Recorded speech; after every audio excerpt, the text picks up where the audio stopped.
10 രൂപ ഗ്യാസിന് കൂട്ടുമ്പോൾ അത് സന്തോഷിക്കില്ല, അഭിമാനം കൊള്ളുന്നവരാണ് ഇവിടെയുള്ള ഈ പറയുന്ന സംഘഭക്തന്മാർ അല്ലെങ്കിൽ മോദി ഭക്തന്മാർ എന്നൊക്കെ പറയുന്നത്. അഭിമാനിക്കുകയാണ്. എന്റെ ഗവൺമെന്റ് 410 രൂപയുടെ ഗ്യാസിന് 1050 രൂപയാക്കിയല്ലോ, കൈയടിക്കുമെന്ന് പറയുന്ന നിലയിലേക്കാണ്. അതും മറ്റേ വേറൊരു പമ്പര വിഡ്ഢി പറഞ്ഞത് എന്താണ്, അതായത് കൂട്ടിയതിന്റെ കുറച്ചതിന്റെ കുറച്ച് അംശം മാത്രമല്ലേ കൂട്ടുന്നത്.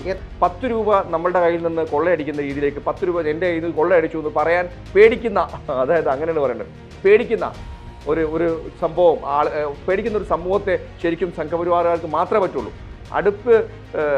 നിങ്ങൾ അടുപ്പ് കത്തിച്ചോളൂ ഗ്യാസിന് പകരം എന്ന് പറയുന്ന ആളുകളാണ്. അപ്പോൾ അവരൊക്കെ താഴേക്കിടയിലേക്ക് 1980 പോകാൻ ഉദ്ദേശിക്കുന്ന ആളാണ്. അദ്ദേഹം വന്നതിൽ പിന്നെ ഒരുപാട് മാറ്റങ്ങൾ ഉണ്ടായിട്ടുണ്ട്. അദ്ദേഹം വന്നതിൽ പിന്നെ ഒരുപാട് വികസനം ഉണ്ടായിട്ടുണ്ട്. പാവപ്പെട്ടവനെ നല്ലവണ്ണം തിരിഞ്ഞു നോക്കുന്ന രീതിയിലേക്കുണ്ട്. അത് ഈ BJP സർക്കാരിന് കഴിയാത്തൊരു കാര്യമാണ്. കാര്യം പാവപ്പെട്ടവനെ എങ്ങനെ കൊള്ളയടിക്കണം എന്ന് ചിന്തിക്കുന്ന ആളുകളാണ് BJPയുടെ പല നേതാക്കന്മാരും. കാര്യം അതിന് ചെറിയൊരു ഉദാഹരണം പറയാം, തെറി പറയേണ്ട സംഘപരിവാറുകാരെ.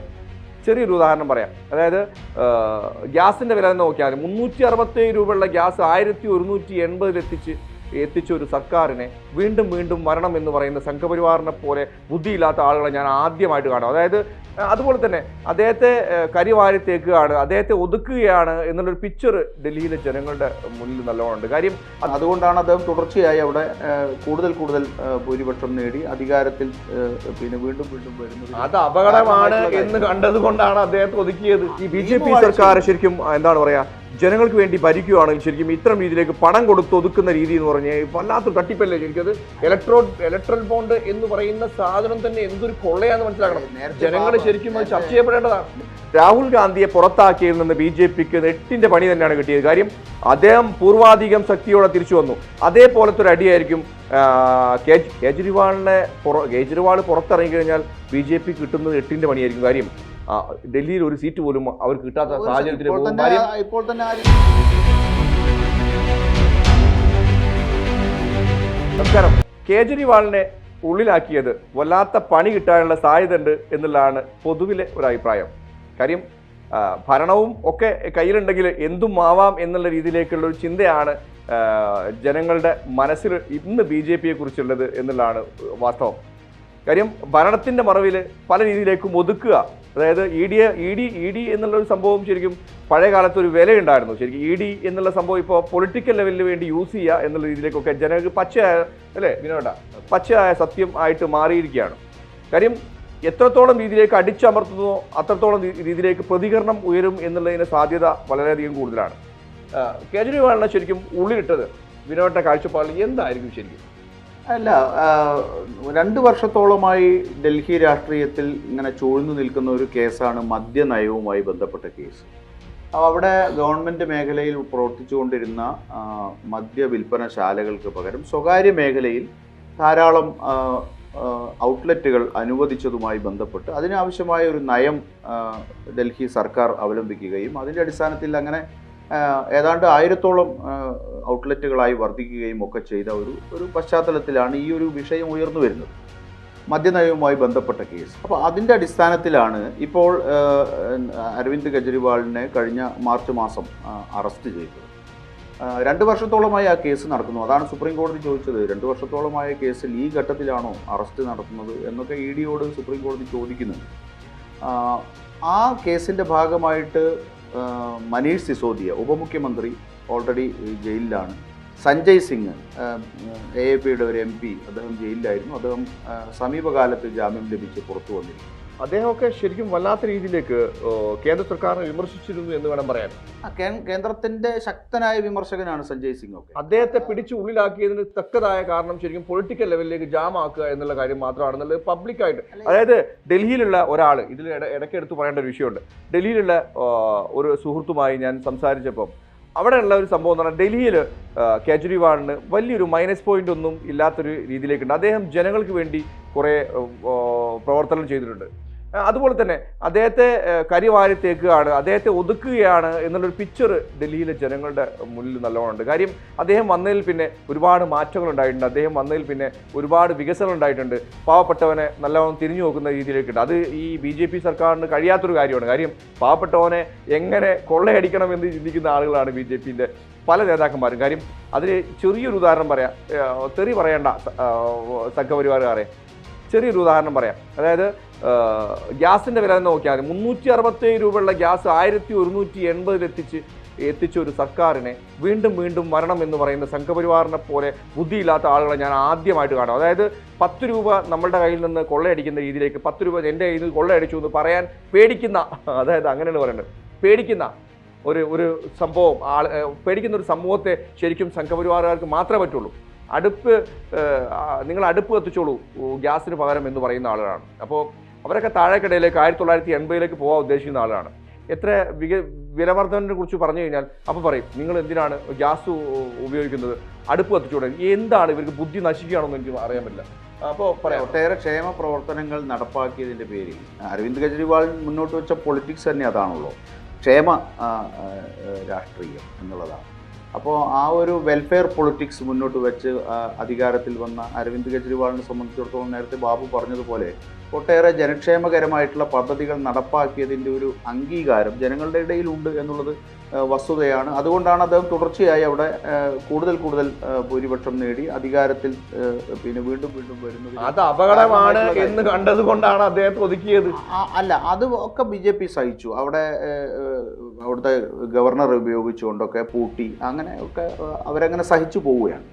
അല്ലെങ്കിൽ ആ രീതിയിൽ അങ്ങനെ മുന്നോട്ട് പോകുമ്പോഴാണ് ഇന്ത്യ സഖ്യം രൂപപ്പെട്ടു വരുന്നത്. അവിടെയാണ് ഇതിൻ്റെ ഗെയിം ചേഞ്ചർ സംഭവിക്കുന്നത്. ഇന്ത്യ സഖ്യത്തോടൊപ്പം കോൺഗ്രസിനോടൊപ്പം അരവിന്ദ് കെജ്രിവാൾ AAP ചേർന്ന് നിൽക്കില്ല എന്ന ഒരു തോന്നലായിരുന്നു BJPക്ക് ഉണ്ടായിരുന്നത്. പക്ഷേ BJPക്കെതിരായി രൂപപ്പെട്ടു വന്ന ഇന്ത്യ സഖ്യത്തിൽ അരവിന്ദ് കെജ്രിവാളിൻ്റെ നേതൃത്വത്തിലുള്ള AAP പങ്കെടുക്കുകയും അതിൻ്റെ സീറ്റ് ഷെയറിങ്ങിലേക്ക് വന്നപ്പോൾ പോലും BJPക്ക് ഒരു പ്രതീക്ഷ ഉണ്ടായിരുന്നു. കാരണം BJPയും AAPയും കോൺഗ്രസും മുഖാമുഖം നിൽക്കുന്ന സ്ഥലമാണ് ഡൽഹി. അവിടെ കോൺഗ്രസിനെ തറപറ്റിച്ചുകൊണ്ടാണ് AAP അധികാരത്തിലേക്ക് വന്നത്.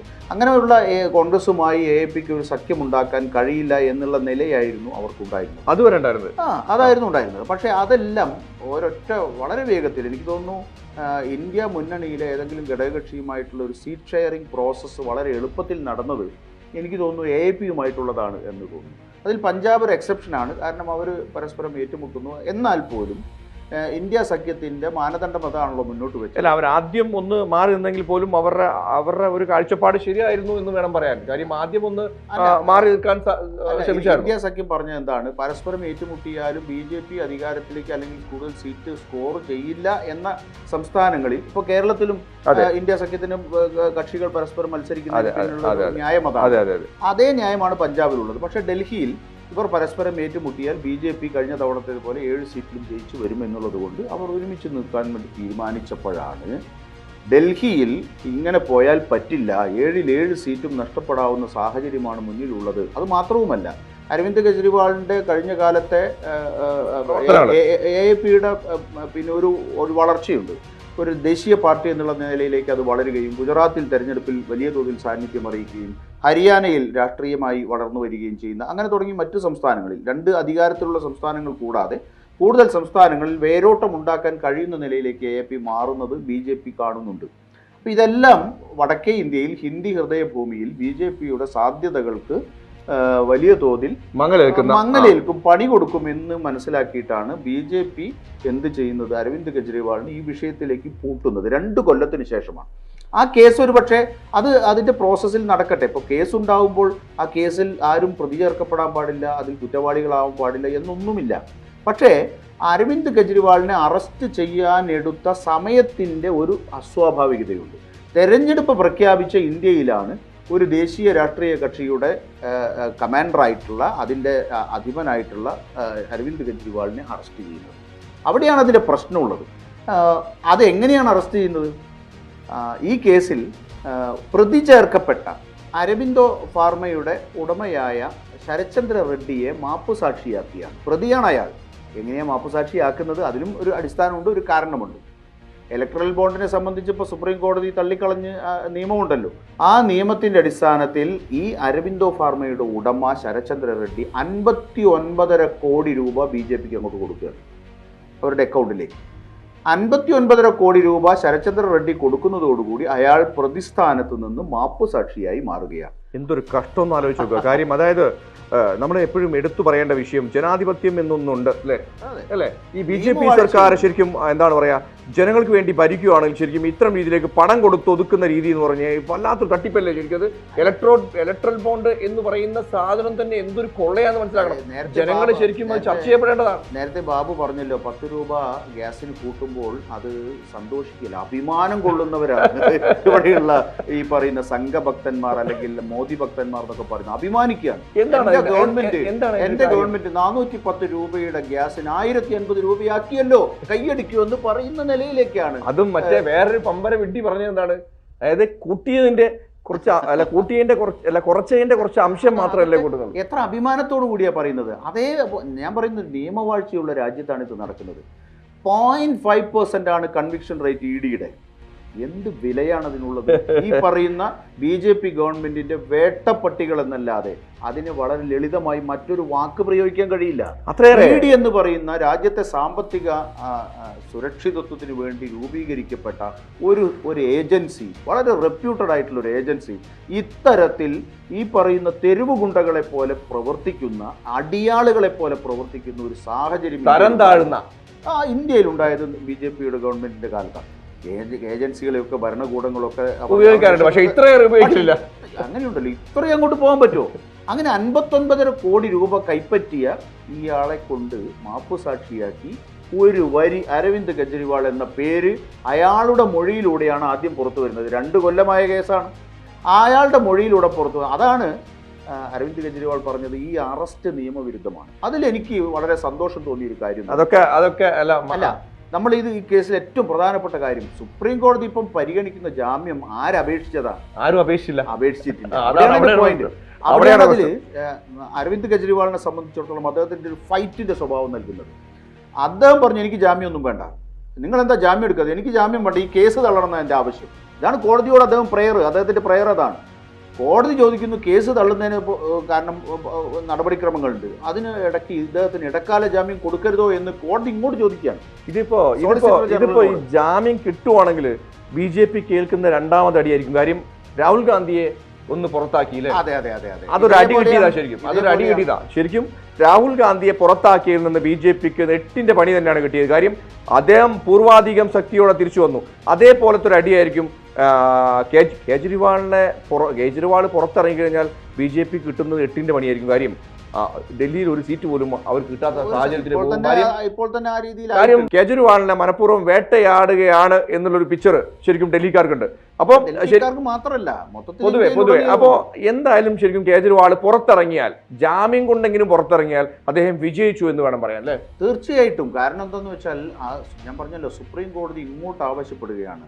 Is A leader of A national party. അതാണല്ലോ അദ്ദേഹം. ഒരു മുഖ്യമന്ത്രി എന്നുള്ള നിലയ്ക്കല്ല, മുഖ്യമന്ത്രി എന്നുള്ള നിലയ്ക്കുള്ള കാര്യങ്ങൾ ചെയ്യാൻ പാടില്ല, ഫയലിൽ ഒപ്പിടാൻ പാടില്ല. പക്ഷേ ഒരു ദേശീയ പാർട്ടിയുടെ അഖിലേന്ത്യാ നേതാവിന്, അതിൻ്റെ ഏറ്റവും സുപ്രീമോ ആയിട്ടുള്ള നേതാവിന് ഇത്തരത്തിൽ തെരഞ്ഞെടുപ്പ് പ്രഖ്യാപിച്ച കാലയളവിൽ പിടിച്ച് ജയിലിലിടുക എന്ന് പറഞ്ഞാൽ ഇത് ഏത് രാജ്യമാണ്? ഇന്ത്യ എങ്ങനെയാണ് ജനാധിപത്യ രാജ്യമെന്ന് പുറലോകത്ത് നമുക്ക് പറയാൻ കഴിയുക? ആ ഒരു ലെവൽ പ്ലേയിങ് ഗ്രൗണ്ട് ഉണ്ടല്ലോ. ഒരു മത്സരം നടക്കുമ്പോൾ ഇരുഭാഗത്ത് അണിനിരക്കുന്ന മത്സരാർത്ഥികൾക്ക് തുല്യമായ നിയമങ്ങളും അവകാശങ്ങളും കൊടുക്കുന്നതാണല്ലോ ഒരു മത്സരത്തിൻ്റെ നിയമവും സ്വഭാവവും. അതാണല്ലോ ഇലക്ഷനെ മഹത്തരമാക്കുന്നത്. ആ ലെവൽ പ്ലേയിങ് ഗ്രൗണ്ട് ഇല്ലാതാക്കുകയും ഒരു കക്ഷിയെ കൈകാലുകളൊക്കെ ബന്ധിച്ചോടാൻ പറയുന്നത് പോലെയല്ലേ ഇപ്പോൾ രാഷ്ട്രീയ കക്ഷികളെ ഈ പറയുന്ന BJP ശ്രമം നടത്തിയത്. കോൺഗ്രസിൻ്റെ അക്കൗണ്ട് ഫ്രീസ് ചെയ്യുക. രാഹുൽ ഗാന്ധിയുടെ കാര്യം പറഞ്ഞല്ലോ, രാഹുൽ ഗാന്ധി ഇതേപോലെ കൂട്ടാൻ വേണ്ടി 5 ദിവസം 56 മണിക്കൂറാണ് ചോദ്യം ചെയ്തത് ഇതേ ED. ഒന്നും കണ്ടെത്താൻ കഴിഞ്ഞില്ല. വയ്യാത്ത സോണിയാഗാന്ധിയെയും ഇതേപോലെ ചോദ്യം ചെയ്തു, കഴിഞ്ഞില്ല.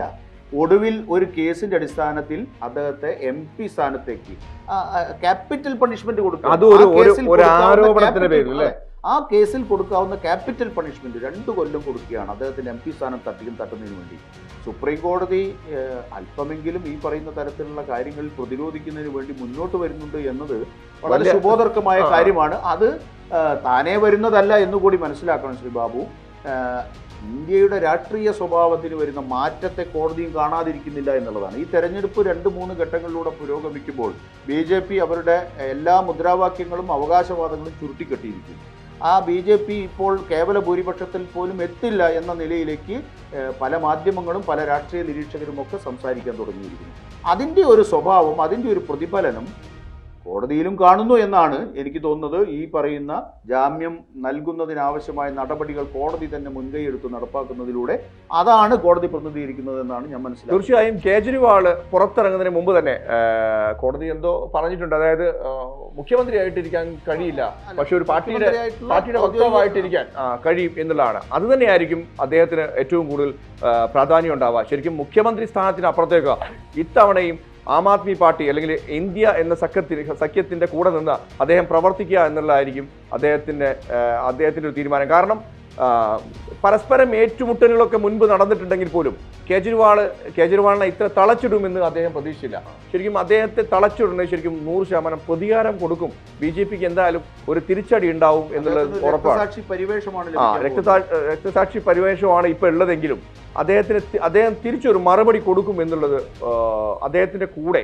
അദ്ദേഹം ചിലപ്പം വിചാരിക്കുന്നുണ്ടാവും എനിക്ക് എന്തായാലും ഒരു പണി കിട്ടും എന്നുള്ള കണ്ടീഷനിൽ തന്നെയായിരിക്കും ഇന്ത്യ സഖ്യത്തിന് കൂടെ കൂടി ഉണ്ടാവുക എന്നുള്ളതാണ് എൻ്റെ ഒരു കാഴ്ചപ്പാട്. നേരിടാൻ അദ്ദേഹം തയ്യാറാണ്. എൻ്റെ ഒരു കാഴ്ചപ്പാട്. അപ്പോൾ എന്തായാലും കേജ്രിവാൾ പുറത്തിറങ്ങുന്ന ഒരു സാഹചര്യം ഉണ്ടായി കഴിഞ്ഞാൽ ശരിക്കും BJPക്ക് നാണക്കേട് തന്നെയാവും. അതായത് പല സ്ഥലങ്ങളിലും BJPക്ക് വലിയ രീതിയിലേക്കുള്ള പോയിന്റ് കൂടി. ഹരിയാന AAPയെ സംബന്ധിച്ചിടത്തോളം അവർ ശക്തി പ്രാപിച്ച അദ്ദേഹത്തിന്റെ ഒറിജിനാണ്. അദ്ദേഹം ഹരിയാനക്കാരനാണ്, അരവിന്ദ് കെജ്രിവാൾ. ആ ഹരിയാനയിൽ AAP സ്വാധീനം നേടിക്കൊണ്ടിരിക്കുന്ന ഒരു കാലഘട്ടം കൂടിയാണ്. അപ്പോൾ ഓൾറെഡി ഹരിയാനയിലെ ഗവൺമെൻറ് അതിൻ്റെ ഭാഗമായിട്ട് വീണ് കഴിഞ്ഞു. അതിൻ്റെ ഭാഗമായിട്ടല്ല, അതിന് മുന്നോടിയായി തന്നെ വീണ് കഴിഞ്ഞു. അതിന് പിന്തുണ കൊടുക്കുന്ന സ്വതന്ത്രന്മാർ പിന്തുണ പിൻവലിച്ചു കഴിഞ്ഞു. അവർക്ക് നേരത്തെ ഒപ്പമുണ്ടായിരുന്ന JJP എന്ന് പറയുന്ന കക്ഷി അവരുടെ പിന്തുണ പിൻവലിച്ചു. കോൺഗ്രസിന് പിന്തുണ കൊടുക്കാൻ പോകുന്നു. അവിടെ 10 സീറ്റുണ്ട്. ആ 10 സീറ്റിൽ ഒറ്റ സീറ്റും BJPക്കോ NDAക്കോ കിട്ടാത്ത സാഹചര്യം ഇപ്പോൾ തന്നെ ഉരുത്തിരിഞ്ഞു വന്നിരിക്കുന്നു. അതിന് സഹായകമായ നിലയിൽ അവിടെ ഉയർന്നു വന്ന കർഷക പ്രക്ഷോഭവും അതിന് എരുതിയിൽ എണ്ണയൊഴിക്കുമെന്നുള്ള കാര്യത്തിൽ യാതൊരു സംശയവും. തീർച്ചയായും രാജ്യം ജനാധിപത്യത്തിലേക്ക് തിരിച്ചു വരണം എന്നുള്ളത് എല്ലാവരും ആഗ്രഹിക്കുന്നതാണ്. അപ്പോൾ ഇത്രയും തന്നെ കുറച്ച് ആളുകൾക്ക് പറഞ്ഞാൽ മനസ്സിലാകത്തില്ല. ഇന്ത്യയുടെ അവസ്ഥ പോലും കാൽക്കുലേറ്റ് ചെയ്യാൻ കഴിയാത്ത ആളുകളാണ്. അപ്പോൾ കുറേ ആളുകൾ നിന്ന് തെറി പറയുന്ന ആളുകൾ തെറി പറഞ്ഞുകൊണ്ടേയിരിക്കാം അല്ലേ? നമ്മുടെ കമന്റിലെ പേരിലൊക്കെ അല്ലേ അച്ഛനും അമ്മമാർക്ക് വിളിക്കുന്ന ആളുണ്ട്. അവരുടെയൊക്കെ താൽക്കാലികം ശരിക്കും ഞാനൊക്കെ ആലോചിക്കുകയാണ്, ഇവരൊക്കെ ഇങ്ങനെ കമന്റ് ഇടുമ്പോൾ ഇവർക്കൊന്നും അച്ഛനും അമ്മ ഇല്ലേ എന്ന് ആലോചിക്കും. നമുക്ക് തിരിച്ച് പറയാൻ കഴിയാനിട്ടല്ല. പക്ഷേ അത്തരം സംസ്കാരത്തിലല്ല നമ്മളൊക്കെ ജീവിക്കുന്നത്. തെറി പറയുന്ന ആളുകൾക്ക് തെറി പറഞ്ഞുകൊണ്ടിരിക്കുക. കേജ്രിവാൾ പുറത്തിറങ്ങി കഴിഞ്ഞാൽ 100% BJPക്ക് പണി തന്നെ കിട്ടും. നന്ദി, നമസ്കാരം.